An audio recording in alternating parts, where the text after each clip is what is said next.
Guys पहले video देखिए क्या हुआ भाई, मामा आ गया यार। देखिए भाई, मामा के आने के बाद देखो कितना था भाई मचा दिया गाइस। आपको पीठ फट जाएगा, ऑटो से नहीं आ सकते थे।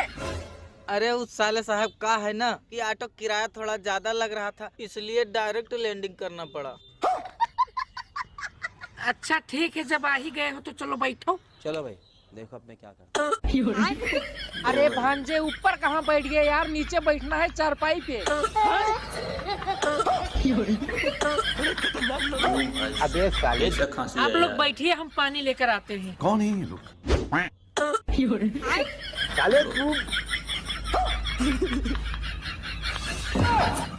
अरे जीजा वहाँ ऊपर कहाँ पहुँच गए? अबे भांजे नीचे लेकर आ उनको।